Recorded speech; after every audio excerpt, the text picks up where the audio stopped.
Hi అండి, అందరికీ నమస్కారం. Welcome to my YouTube channel. ఈ వీడియోలో వచ్చేసి బకాయిల చెల్లింపులపై బకాయిలు అండి. సో పెండింగ్ బకాయిల కోసం 180 కోట్ల విడుదల అని అయితే చూస్తున్నాం. ఆ వివరాలు ఏంటి ఈ వీడియోలో తెలుసుకుందాం. వీడియో అయితే ఎక్కడ కానీ స్కిప్ చేయకుండా ఎండ్ వరకు చూడడం ద్వారా ఇన్ఫర్మేషన్ అనేది పూర్తిగా అర్థమవుతుందండి. అలాగే వీడియో నచ్చినట్లయితే ఒక లైక్ చేయండి. ఇంకా సబ్స్క్రైబ్ అవునట్లయితే మన ఛానల్ని వెంటనే సబ్స్క్రైబ్ చేసుకొని నేను చేసే లేటెస్ట్ అప్డేట్ న్యూస్ ఎప్పటికప్పుడు మీ వరకు అయితే రీచ్ అవుతాయి. ఇక ఆలస్యం చేయకుండా వివరాల్లోకి అయితే వెళ్ళిపోదాం. బకాయిలపై బుకాయింపు అండి.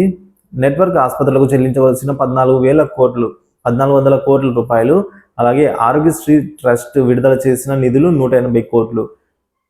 సో చెల్లించాల్సింది 1400 కోట్లు, చెల్లించింది 180 కోట్లు. నిర్వహణ భారంగా మారిందంటున్న యాజమాన్యాలు 2 రోజుల్లో మరో 700 కోట్ల విడుదలకు డిమాండ్ అయితే చేస్తున్నాయి.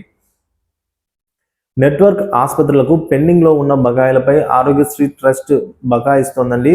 వీటికి దాదాపుగా 1400 కోట్ల వరకు చెల్లించాల్సి ఉండగా గురువారం కేవలం 180 కోట్లు మాత్రమే విడుదల చేసి చేతులు దులుపుకుంది ప్రభుత్వం. మిగిలిన బకాయిల గురించి ట్రస్ట్ అధికారులు నోరెత్తడం లేదు. సో ఆసుపత్రులకు ఇప్పటికే 1200 కోట్లకు పైగా బకాయిలు అయితే ఉన్నాయి. కానీ ట్రస్ట్ మాత్రం మొత్తం బకాయిలు 350 కోట్లు మాత్రమే ఉన్నాయని అయితే చెప్తోంది. ఆరోగ్యశ్రీ ట్రస్ట్ లో వివిధ స్థాయిల్లో దాదాపుగా 900 కోట్ల రూపాయల బిల్లులు పెండింగ్ లో పెట్టారు.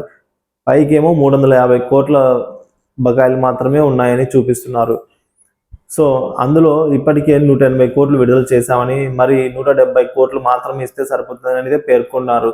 సో వాస్తవంగా ట్రస్ట్ లో ఉన్న పెండింగ్ బిల్లుల గురించి మాత్రం వారు మాట్లాడడం లేదు. దీంతో ఆరోగ్యశ్రీ ట్రస్ట్ తీరుపై అయితే నెట్వర్క్ ఆసుపత్రుల యాజమాన్యాలు ఆగ్రహం వ్యక్తం చేస్తూ ఉన్నాయి. ఇప్పటికే ఆసుపత్రుల నిర్వహణ కష్టంగా ఉంది అని, కనీసం సప్లైకి బిల్లులు కూడా చెల్లించలేని పరిస్థితి నెలకొంది అని అయితే వాపోతున్నారు.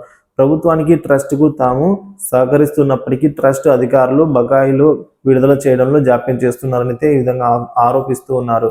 2 రోజుల్లో మరొక 700 కోట్లు విడుదల చేయాలని ఆసుపత్రుల యాజమాన్యాలు డిమాండ్ అయితే చేస్తున్నాయి. సో ప్రభుత్వం అయితే ఈ విధంగా ఇవ్వవలసిన 1200 కోట్లు అయితే ఇంకా పెండింగ్ లో ఉన్నది. కానీ 350 కోట్లే పెండింగ్ లో ఉంది. అందులో కూడా 180 కోట్లు ఇచ్చేసాము అని అయితే అంటున్నాయి. సో వివరాలు అయితే ఇలా ఉన్నాయండి. వివరాలు నచ్చినట్లయితే వీడియో లైక్ చేయండి, షేర్ చేయండి. Thank you for watching this video.